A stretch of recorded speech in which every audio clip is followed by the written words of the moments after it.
Maybe.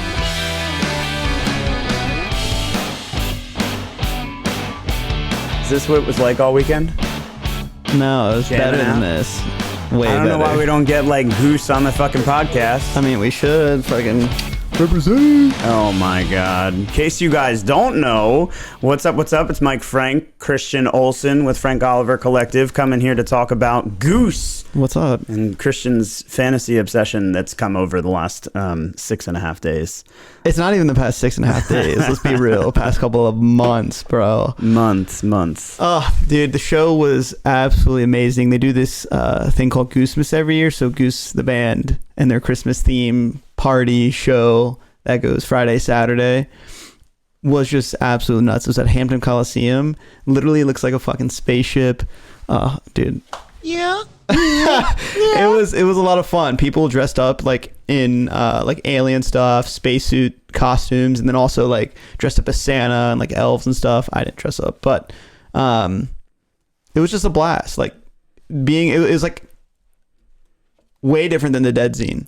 I want to vibe with it. I do. You haven't even listened to Goose though. That's the problem. That's step one. I'm not. There's nothing about music that's like, oh my god. Which is very surprising for like coming from you though. I enjoy it. It's in the background. It's like jam out while we clean the house or do whatever. But like, you went to like DJ shit when you were younger. Like I enjoy partying. This is what Goose is a fucking party, dog. I don't get it. So the Dead stuff is more like very lyric heavy as well, and it goes it's directly correlated with how the instruments sound, right? Liv, have you listened to the Grateful Dead? Only what Christian sent me. Have you listened to Goose? Only what Christian sent me. Is there like a better, worse scenario here? Their covers are not bad. They had this one from, what's it, Atlantic City? Yeah, fuck. Oh my god, that shit. Chef's kiss right there. It's so fucking good. And then I got their set right here. Oh my god. They did a Justin Timberlake song, Mirrors. They did Man in the Mirror by Michael Jackson. So Christian went to a concert over the weekend, in case you guys can't figure this out. They did a song, Burning Down the House by Talking Heads, and it basically gave everyone a second wind at the end of the second set into the encore. It was fucking just bonkers. And then let's see if I can go to a different... I guess we had to be there. For sure, dude. For sure. Liv's literally like, yep, had to be there. I don't know if this will play. All right. Hold on. Are you going to play this? Oh, I can't even see it. Well, it's just a recording. If you guys can't hear this, I'm going to play it for you. This is wild. I think I'm supposed to enjoy this and appreciate it. If you... You're just gonna let it play in the background. Bro. Let it play in the background. Don't even do anything. Yeah. As I said, don't get it. But alas. Alright.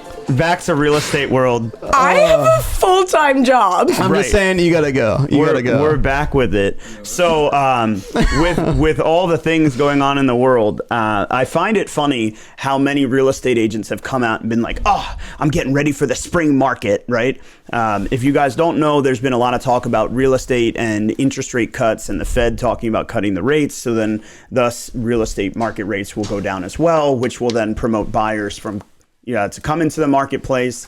Sellers are going to be re-entering the marketplace. A lot of aggressive activity, potentially even getting back to where we were late in COVID, multiple offers, bidding prices up, doing crazy things like giving up your firstborn. I think it's going to be nuts. All right, so you and everybody else. Well, like, let me ask you, I'm not preparing for it. Just why? But I think it's going to be busy. Okay, but why? It's not guaranteed. There's a lot of projections, we'll say, with the Fed coming out, cutting interest rates.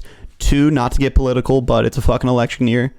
Like, it's going to play a part of it, whether you like it or not, whether you're buying, whether you're selling, whether you're Democrat, whether you're Republican, whether you love where interest rates are now or whether you don't. Like, that's going to have an effect, I think, on 2024's housing market. Yeah. No no administration wants to go into the election with the unaffordability and the inflation that we've been at. Why do I think it's going to be crazy? If interest rates come down like everyone's projecting that they will, you're obviously like, we can't ignore the reality of what had happened during COVID. Like, market was flooded because affordability was an all-time high. When anyone gets even a taste of that again, I think it's going to be nuts. Like, even today, interest rates are at 6.125. And a week ago, 2 weeks ago, they were a little over 7. All right. So here's my perspective. And I'm not saying that you're wrong.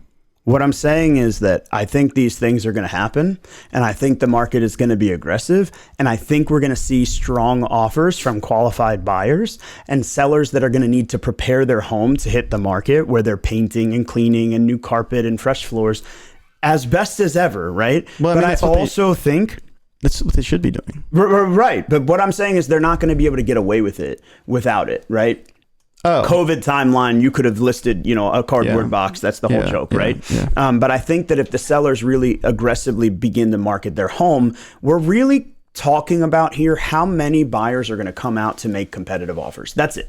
We're not talking about, oh my God, this house is going to be worth so much more money. We're talking about, will we see 17 offers on a property again? Or will we get back to the position of one offer, one buyer, one seller? And the truth is that I really don't care how many buyers and sellers there are, because there's only one seller for every house and there's only one buyer for every house. And I think that the perspective of real estate agents is that they're allowing the outside influences, like you said, the election year and the administration and the Fed trying to manage this, inflation rise and trying to get to this 2% goal.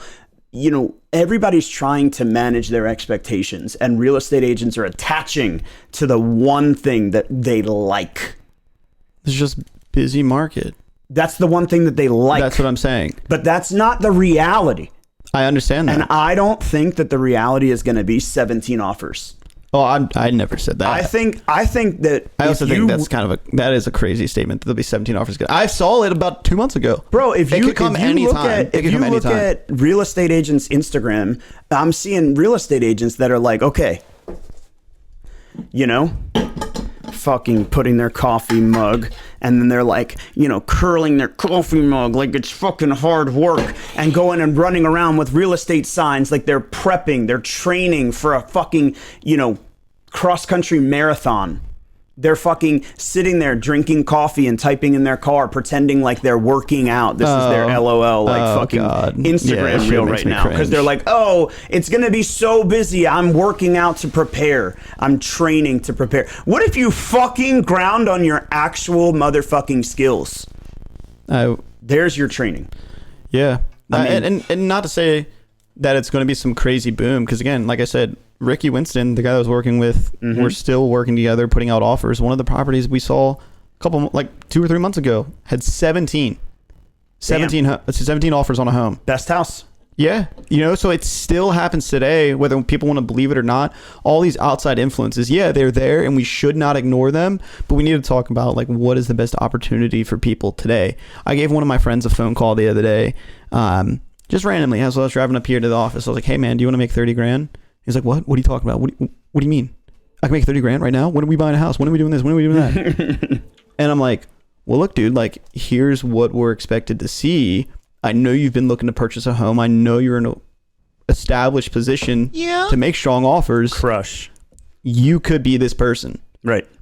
Now, if you want to pay a little bit more for a monthly payment until the rates drop, but you want to make that 30 grand on the back end, that's what you should be doing if you have the ability to do so. If you're not ready to buy, if you're still working to get there, then this doesn't really apply. Keep doing your thing, keep grinding, getting into that position. But as a buyer, if you have the comfortability, if you have the ability to do so, you're going to put yourself in a much better position.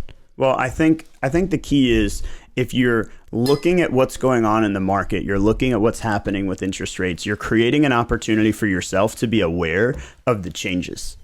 And I think that's the biggest failure right now, is that people aren't aware of the changes. They're going with the motion of the tide, not paying attention to the time at which there will be a high tide and a low tide. They get it, but they don't understand how to prepare for it.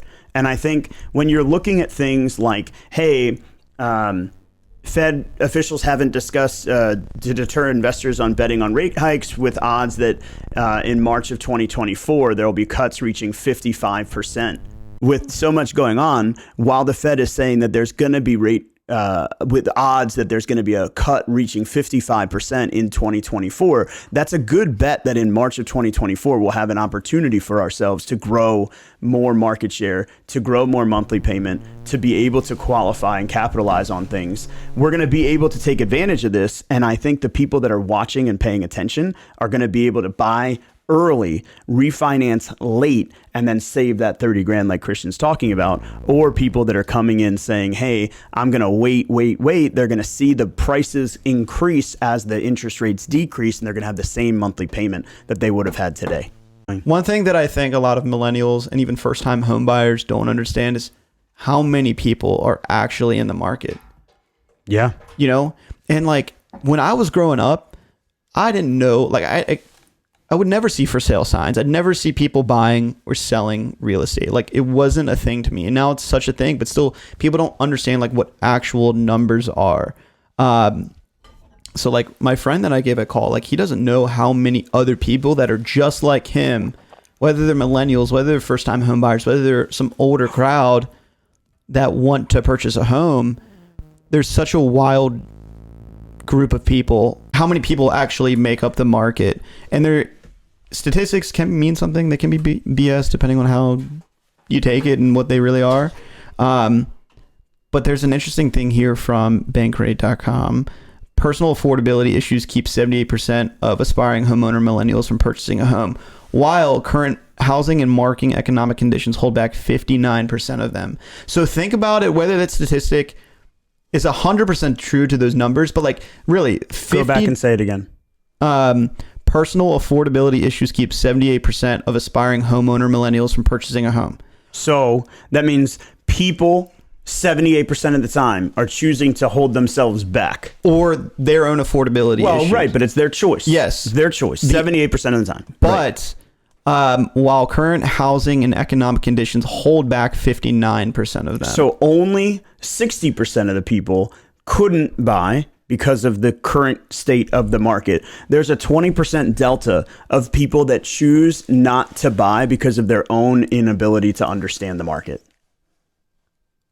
So you're saying there's 20% people more that will come to the market when the time comes that it's not inflated or within their own personal affordability. Yeah, but 20% I would say is a pretty significant number. No, that's what I'm saying. It's fucking crazy. That's only millennials. But think about this. Think about this. If there's 100 people in line for a concert, 60 of them shouldn't have bought the concert ticket at all, right? They shouldn't have even endeavored to go to this concert because they can't afford it. Right? You with me? Yeah. 20 more of them are going to the concert and choosing not to buy a house because they've chosen to. They're focusing on other things. Their primary investment is not, their future, the longevity. It's more about going to the Goose concert. Not knocking Goose, right? But hey, whatever, right? And then 20 of them are in the process of saving and creating financial awareness for themselves to create homeownership as a realization in today's market. I think it's back. I think there needs to be a combination of both, right? Being able to enjoy your freedoms of the Goose concert or whatever the hell it is you like to do, right? And then you also need to look out for your future, your longevity of like purchasing a home, building the wealth that you want, having a fun, healthy, livable lifestyle. But here's the thing that we're missing, right? In that line of 100 people, 20 of them have the capacity but not the awareness. They have the capacity, but not the awareness. And 60 of them don't have the capacity because of exactly what you're talking about. Yeah. They don't have the awareness to their lifestyle, to make plans, to make preparations, to focus on, maybe not going to 6 Grateful Dead shows in a year, but maybe only go to 2. Shots fired along this podcast. Here's another interesting one. Among the millennials who have become homeowners, 44% of them say they have no regrets about the purchase. Talking about the differentiation between the 20% of people that don't know that they can buy, but aren't buying. Yeah, there's a lot of interesting facts out there, and just not being aware of the competition. Well, that, yeah. But in all aspects, like there's a lot of like insight that we do have, and how can we bridge that connection with as many people as possible? I think it's tough because it cuts into I don't know, like any investment, whether you're investing into the stock market or like a retirement plan or like home ownership, right? There's always a time where people like finally get this like realization, Right. So it's like, how can we bridge that gap? How can we make it quicker? I think the reality, like if I could spread good wealth, it would be just assemble a team that you trust. And like, God beat a fucking dead horse, right? Assemble a team that you trust, whether it's your financial advisor. I don't care if it's your fucking primary care physician, right? These are the people that you're going to talk to when you're going to have a conversation about blank. So if you're going to talk to a real estate agent, you should talk to your real estate agent. If you're going to talk to your dad about real estate, then bring your dad to talk to your real estate agent. If you're going to talk to your dad and a real estate agent, then you should talk to your lender. It should be one big fucking team. The problem that we have is the convergence of my personal life as my dad, my wife, my brother, my family, my best friend, whatever. My professional life is my realtor, my lender, my title company. But then it's like, why don't we bring them together rather than disassociating them and trying to create ourselves as like the big cavity that's supposed to bring in all this information and make a really good decision on the biggest thing that I've never purchased before in my entire life. It's like, if you were standing in line at the Goose-mas concert and you were talking about buying real estate and the guy in front of you goes, now's a terrible time to buy, would you stop buying? Or if you were going to Christmas and you were to say, I'm going to hold off on buying real estate because X, Y, and Z, my plan is this, and your cousin says, no, you should really think about buying. Should you be following these pieces of advice? No, you should build a team that can give you advice that you trust and confide in, and you follow not blindly, but follow blindly. Like follow people that you have associated yourself with to create that outcome. So if your dad says it's a terrible time to buy, prices are too crazy, blah, blah, blah, blah, blah, and you say, look, I understand prices are crazy. Here's the inflation numbers. Here's the rate of growth. Here's the area that I'm targeting buying in. This is why I like this community. This is the growth and the long-term growth that I project. This is what I anticipate to see. And like, Dad, what problems do you have? And he's going to be like, well, did you even do your research? Like what answer is he going to give you? Yeah. If you have all of the information and you can actually conversate intelligently. But the problem is that I don't think that there's enough information out there. No, there's not. But it's also like people wanting to hear it because, again, they just take whatever's blasted along a headline or in like the news article, and it makes it seem like no one's been buying or selling real estate this whole year. Right. But in reality, I mean, shit, I beat my goals last year, so that like home sales aren't going anywhere. Home buyers aren't going people anywhere. Are inherently thinking that, oh, it's a terrible market. I mean, I had this conversation yesterday. It's a terrible market. And I'm like, no, I think it's actually pretty great. Our team is outperforming previous quarters this year. Our team is growing at a rate that, we haven't seen before. We're creating opportunity because we've structured ourselves in a way that we're going to compete with the terrible market. Because what happens in a down market is people find more time to do the things that they shouldn't be doing in the first place. One thing I think that like I'm just not now thinking of, but something that I think has held a lot of people back is like growing up in an area that you're comfortable with and that you knew, like the place that you call home. Like for me, it was Dunkirk, Calvert County. Could I right now afford a home in Dunkirk where I grew up, the area that I love? It's amazing out there. Mm-hmm. No. Pourquoi? Just because home prices are too high. I disagree. Don't make the money that, but I'm kind of getting into a statistic here that I think you'll kind of back up here. So for me, like, people grew up not understanding what it's going to take to purchase a home and not creating a lifestyle around what they thought living was like, if that makes sense, right? Like living in Dunkirk or Calvert County or where prices have elevated just on appreciation alone. But like, what if you were to move a little bit further away? What if you bought a fixer-upper? And some of these statistics here, like, millennials are willing to make compromises, right? But like, I feel like we're not making enough because buy a fixer upper, only 33% would. 33% of people wanted to move out, or 32 wanted to move out of state. 31 just wanted to downsize their living space. 27% of them wanted to take on roommates, and 30% of them said they would move further away from family and friends. Mm-hmm. Right? So like, these are all great options, but I honestly feel like a lot of people aren't making some of these compromises as they should be. And I'm not one to tell you how to live your life, but like for me, growing up in Calvert County and understanding the market out there, I don't think I could comfortably afford a home out there that I wanted, right? And I'm starting to explore the idea of like, okay, what if I bought in Baltimore County, like just a Towson townhome for a little bit and then worked my way up. People don't want to work their way up to get to that point. They want what they want and they want it now. And I don't mean this in a negative way, but you might just not be able to get it. Right.